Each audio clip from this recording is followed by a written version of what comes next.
그 첫 시간으로 한동훈 전 비대위원장 스튜디오에 모셨습니다. 어서 오십시오. 안녕하세요.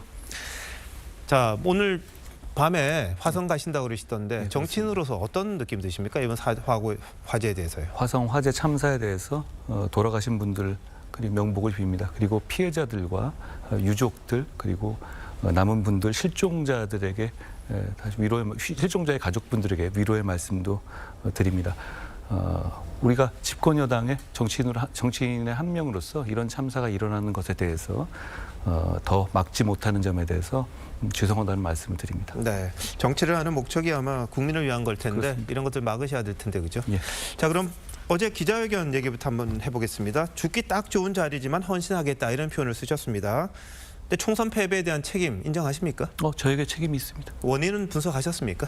원인에 대해서는 많이들 제가 TV조선 방송을 통해서 많이 봤는데 여러 가지 분석들이 있고 예. 그 평가에 대해서 국민들이 많이 하셨다고 생각합니다. 저는 그 원인을 말씀드리는 것은 아니고 네. 그럼에도 불구하고 정치적인 책임은 오롯이 100% 저한테 있다고 생각합니다. 자, 그러면 당내 반대 목소리가 좀 있었습니다. 출마에 대한 것들이요. 예. 왜 지금이어야 합니까? 저는 사실 한 1년 정도를 자숙하고 성찰하려고 했었습니다. 그래서 그런 글을 쓰기도 했었죠. 그런데 지금 한 총선 이후에 2달 동안은 저희가 총선에서 받은 민심의 심판을 겸허히 받아들이고 반성하고 제도약의 발판을 마련했어야 하는 시간이었는데 그러지 못했다는 평가가 있고 저도 그 평가에 동의합니다. 저는 왜 지금이어야 되는 말씀하셨는데 지금 우리 당이 반성해서 새로운 전기를 마련해서 우상향, 지지율을 우상향으로 만들지 못하면 저희는 다음이 없다고 생각합니다. 그리고 제가 거기에 도움이 될 수 있다는 확신이 들었습니다. 그래서 나오게 된 겁니다. 네. 자, 그러면 국민의힘을 우상향시키시려면 예. 비전이 있어야 할 것이고 정책이 있어야 할 텐데요. 그렇습니다. 한 위원장님 보시는 가장 필요한 국민의힘의 가장 필요한 혁신의 소재 내지는 방향 뭐라고 보십니까? 제가 총선을 108일을 뛰었습니다. 네. 그 108일은 준비가 되지 않은 상태에서 이미 진행되고 있던 연극의 대체 배우로 들어간 느낌이었거든요. 네.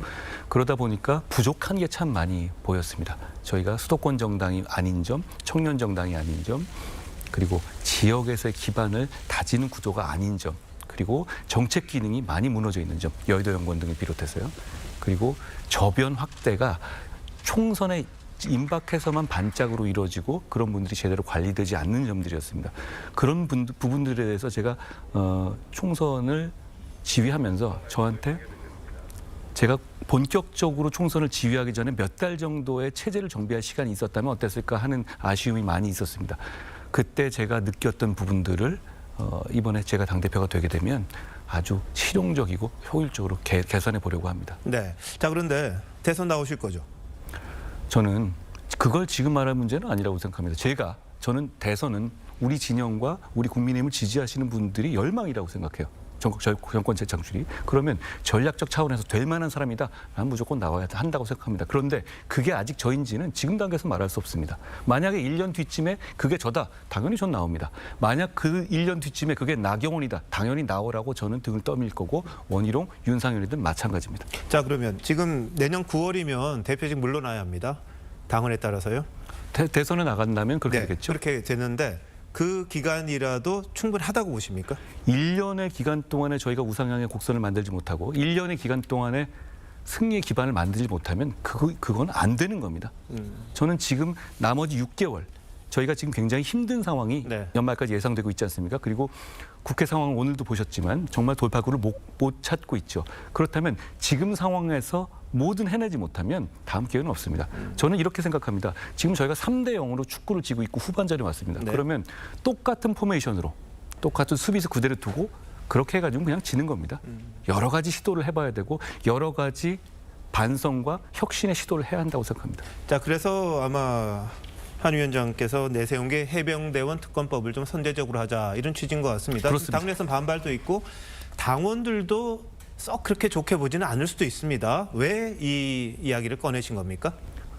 지금 이 문제는 특검 자체를 반대하는 논리는 그건 타당합니다. 법리적으로. 그런데 민심이 그 단계를 넘어섰습니다. 그리고 그 민심이 그 단계에 이르게 한 것에 저희 집권 여당과 정부의 책임이 있습니다.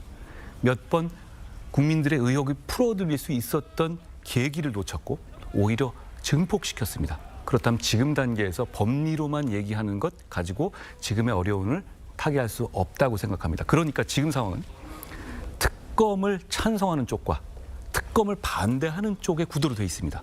이래가지고는 저희는 진실을 은폐하는 사람처럼 국민들이 여기실 수밖에 없는 구도죠. 지금까지 이어져 온 구도를 보면 제가 말씀드리는 것은 민주당이 특검을 고르는 특검에 찬성할 것이냐 아니면 제3자 대법원장이 특검을 고르는 특검에 찬성할 것이냐로 구도를 바꾸겠다는 겁니다. 저희 입장에서는 특검을 반대하는 세력이 아니라 더 나은 진실 규명을 하겠다는 입장으로 바뀌는 것이죠. 저는 그것이 총선의 민의를 받아들이는 것이고 총선의 심판 여론에 충분히 반응한 것인데다가 더 나아가서 우리에게 지금 이 난국을 타개할 전략적인 면에서도 도움이 되는 것이라고 생각합니다. 자, 그런데 이 문제를 가지고 윤석열 대통령과의 관계를 전제로 문제 제기를 하는 분들이 있습니다. 결국 윤 대통령과의 사이가 안 좋다 보니까 대통령 뭐 어떻게 돼도 상관없다. 뭐 일부에서는 뭐 탄핵까지 하려는 거냐 이런 이야기가 나오지 않습니까? 윤 대통령과의 관계 지금 어떻습니까? 저는 이렇게 한번 여쭤보고 싶습니다. 저는 우리 국민의힘이 정권 재창출을 반드시 해야 한다고 생각합니다. 그것이 우리 지지층의 열망이기도 하죠. 지금 말씀하시는 그런 일이 벌어졌을 때 그게 가능합니까? 절대 불가능하죠. 제가 누구보다도 그걸 잘 알고 있고 누구보다도 그런 일을 막으려고 나서는 겁니다. 지금 민심의 상황을 감안할 때 민심이 말씀하시는 내용들을 수용하는 모습, 그러기 위해 노력하는 모습을 보여주지 않는다면 더 어려워질 겁니다. 그리고 관계를 말씀하셨는데 저희는 굉장히 중요한 공적 임무를 맡은 사람들입니다. 사적인 친소 관계가 그 영향을 주지 않습니다. 지금까지 그렇게 살아오지 않았고 앞으로도 그렇지 않을 것입니다. 다만 지금 우리 정부는 대단히 어렵게 유권자 연합을 만들어서 윤석열 정부를 출범시켰습니다. 지켜야 하고 그걸 지키는 방법으로서 저는 이래야 한다고 생각합니다. 난국을 타개하기 위해서 국민의 눈높이와 민심을 더 귀하게 받들어야 한다는 말씀입니다. 근데 윤 대통령 생각이 좀 다를 것 같아요. 한 위원장이 뭐 부하의 관계는 아니겠습니다만 사적 관계도 좀 있다고 볼 텐데 그 부분에 대해서 좀 섭섭함 느꼈다고 그렇게 생각하지는 않으십니까? 10초 통화하신 거 맞습니까? 대화를 하는데 10초가 좀 되겠습니까? 이제 그거는 뭐 그냥 낭설이 나온 얘기 같고요. 저는 이렇게 말씀드리고 싶습니다. 제가 만약에 당대표가 됐다면 당정 관계가 훨씬 더 건강해질 것이고 서로 더 존중하는 관계가 될 것이고 서로 잡음 없이 협력하는 관계가 될 겁니다. 지켜봐 주십시오. 네. 자, 법무장관으로서의 역할에 대해 원희룡 전 장관이 좀 지적을 하고 있습니다. 사실 뭐 직접 수사하시는 건 아니겠지만 뭐 이재명 대표에 대한 부분이라든지 이런 게 너무 더뎌지지 않았냐? 혹시 또 너무 자극해서 더 문제가 불거지지 않았냐? 이런 지적도 있는데 어떻게 보십니까? 당내 경선이지만 선거에서는 비합리적인 주장들도 난무하기 마련이죠. 그러니까 그 주장의 당부에 대해서 제가 하나하나 말씀드리지는 않겠습니다만 제가 이렇게 말씀을 드리고 싶습니다. 저는 검사 출신이지만 국민들께서 저를 지지해 주신 분들도 꽤 있으시잖아요. 그러니까 제가 여기 있겠죠. 그분들이 제가 검사로서 일하는 것을 보고 지지해 주시는 것은 아니고요. 제가 법무부 장관으로서 거대 야당의 폭거에 혼자서 맞서 싸워야 할 때 싸우고 몸살이지 않았던 점, 그리고 그 비상대책위원장으로서 역시 제가 불출마까지 하면서 최선을 다해서 끝까지 뛰었던 점을 보신 거라고 생각합니다. 그런 점에서 제가 법무부 장관으로 역할을 잘못했다는 말은 좀 잘못된 얘기 같고요. 네. 다만 이 말씀을 시간이 되신다면 이 말씀을 드리고 싶어요. 이재명 대표의 사법 리스크는 점점 현실화가 되고 있습니다. 얼마 전에 이화영 경기부지사에서 9년 6개월이 나왔지 않았습니까? 그거 예상 못하셨습니까? 대부분 알았죠. 그렇지만 막상 현실화되면 현타가 옵니다. 그러니까 민주당도 굉장히 당황한 것이고 여러 가지 이상한 악수를 막 두기 시작했었죠.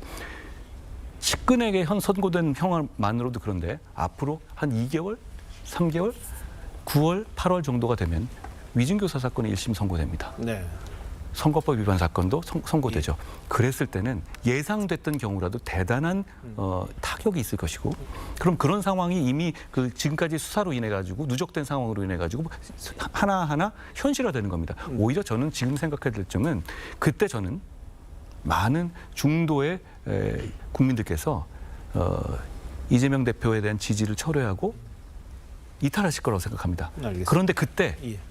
우리 국민의힘이 그 지지층들에게 부끄럽지 않은 바탕을 만들어 놓고 충분히 반성하고 심판에 대해서 반응한 상태여야 그분들을 저희는 안을 수 있다고 생각합니다. 그 준비를 해야 될 때라고 생각합니다. 알겠습니다. 뭐 준비한 게 좀 더 있습니다만 시간 관계상 이 정도 하고요. 다음에 한번 또 기회를 만들도록 하겠습니다. 고맙습니다. 네, 오늘 나와주셔서 고맙습니다.